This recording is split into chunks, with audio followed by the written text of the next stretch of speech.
Welcome back to the Deep Dive. Today, we're really getting into something vital, how you can keep your mind sharp, clear, focused, memory strong well after 60. Yeah, there's this old idea, isn't there, that things just sort of decline, that Hmm. it's just what happens with age. But the science, well, it tells a very different story now. A much more optimistic one, thankfully. Definitely. Aging doesn't have to mean losing mental sharpness. It really comes down to lifestyle choices, things we can actually manage. Right. And that's our mission today. Break down the science into three core habits.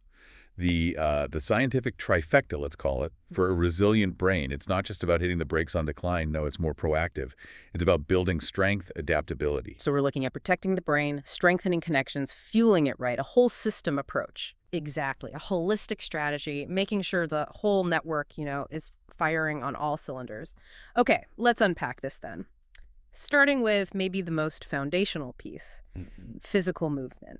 Habit number one, stay physically active. We know it's good for the heart, obviously, but why is it such a lifeline for the brain? Well, it works on two main levels. The first is pretty straightforward, circulation. Moving your body keeps your blood flowing efficiently. Okay. And that means more oxygen, more glucose, which is the brain's main fuel getting delivered right where it needs to go, to the neurons. So healthier blood vessels mean, quite literally, better brain fuel delivery, less sluggishness. Precisely. Better flow equals clearer thinking. It's Yeah. fundamental. But the second level, that's chemical. And this is where the newer science gets really exciting. Uh-huh. Exercise actually triggers the release of these special proteins, neurotrophic factors. You might have heard of the main one, BDNF, brain-derived neurotrophic factor. BDNF. Sounds technical. What's it actually doing up there, especially as we get older? Think of it like, well, like fertilizer for your brain cells. BDNF helps grow new neurons, that's neurogenesis, and it repairs damaged ones. Wow, okay. And crucially, it strengthens the connections, the synapses between neurons. So the more you move, the more BDNF you make, and the stronger and more efficient your brain's communication network becomes. You're physically building a more resilient brain. And the research we looked at, like that big 2023 meta-analysis, it really seems to lock this down. It's not just theory. Absolutely not. That analysis was key. It showed that older adults who were consistently active didn't just feel better, they actually performed better on MMI tests, measurably better. Right. And perhaps most importantly, it showed a clear link to a lower risk of developing dementia. It's a powerful, measurable effect. Now, people often think, oh, I need to run marathons or something. Does it have to be super intense exercise to get this BDNF boost? That's the good news, really. Hmm. No, intense effort isn't required. Moderate activity does the trick. We're talking about 150 minutes a week of moderate aerobic activity. So like a brisk walk. Yeah, a brisk 30-minute walk, maybe 5 times a week. Just getting your heart rate up a bit, consistently. That's the key. And I noticed the sources also mention things like Tai Chi or yoga. Yeah. They seem interesting because they blend movement and focus. They really do hit a sweet spot. You're working on balance, flexibility, coordination, all good physical things, but you're also really focusing your attention. Ah, I see. So you get the blood flow, you get the BDNF, and a bit of a mental workout at the same time. It's efficient. So for you listening, aim for the 150 minutes. Try to add some light strength training too, and maybe think about group classes.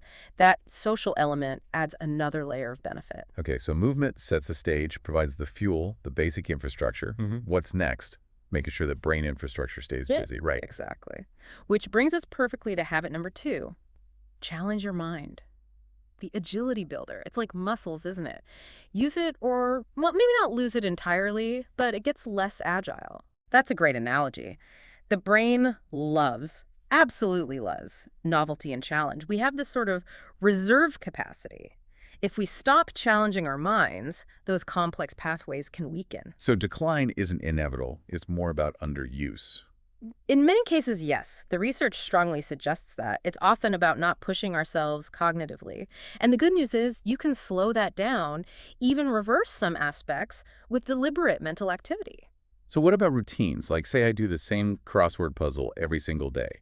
Is that still giving me the maximum benefit? It's probably maintaining the skills needed for that puzzle, but optimally, no. The real gains come from learning new things that force your brain to create totally new connections, that demands the most plasticity.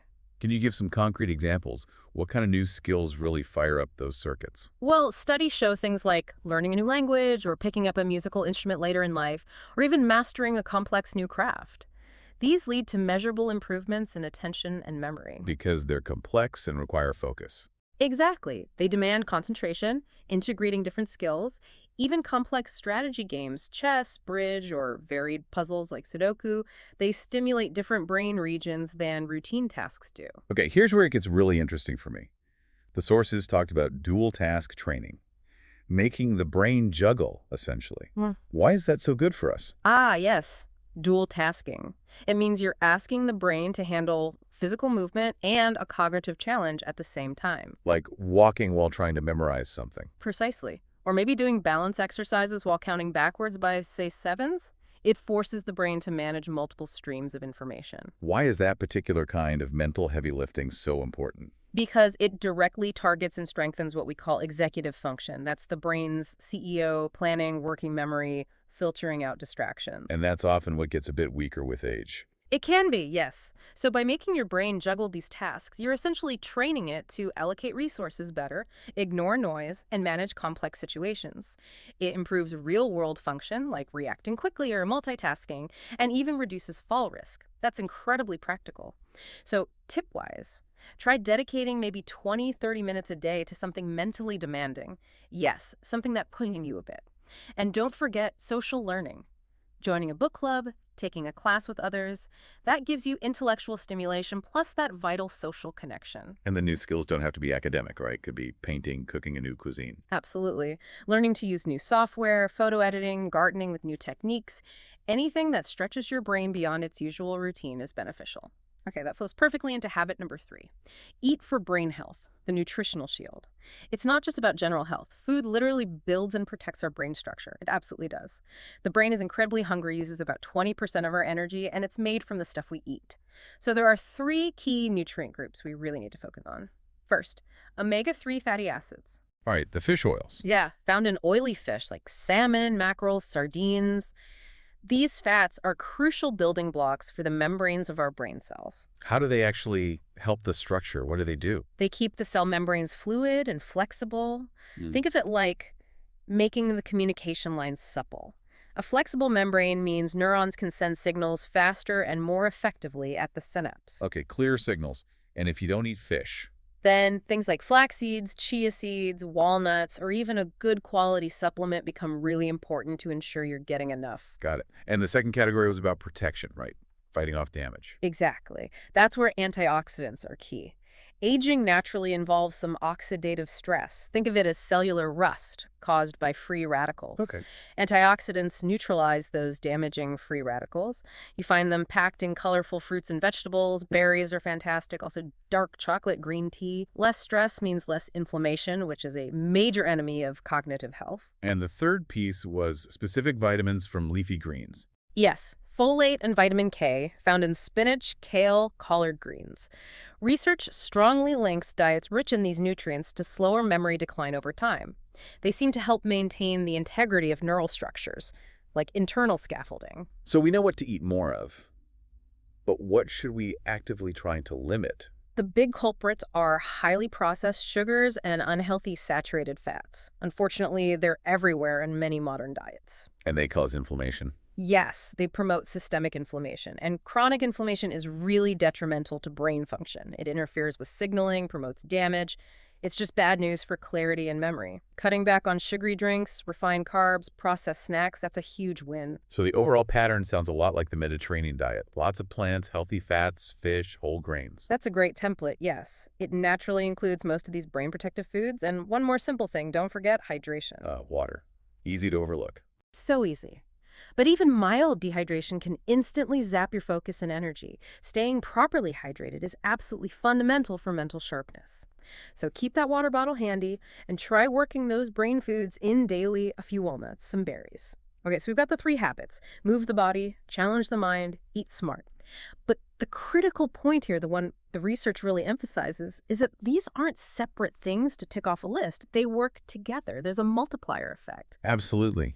Connecting it to the bigger picture, when you combine these, you're building resilience across multiple systems. It's not just the brain. Your vascular health improves, your brain chemistry optimizes with BDNF, your cell structure gets stronger with good fats, you become more adaptable through learning. They all reinforce each other. Is there research showing that synergy? Like, if someone only changes their diet versus someone doing all three. Oh, yes, definitely. Yeah. That 2022 study in Frontiers in Human Neuroscience really nailed this.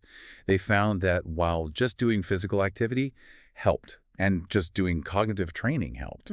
The group that combined both physical and cognitive interventions showed significantly bigger and often more lasting improvements in things like executive function and memory. The combination was clearly superior.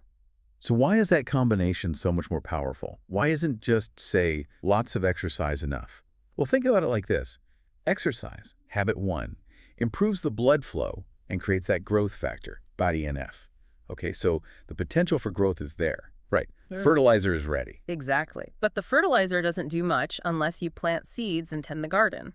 The mental challenge, habit 2, provides the demand. It tells the BDNF where to build new connections, what pathways need strengthening. It directs the growth. Ah, okay.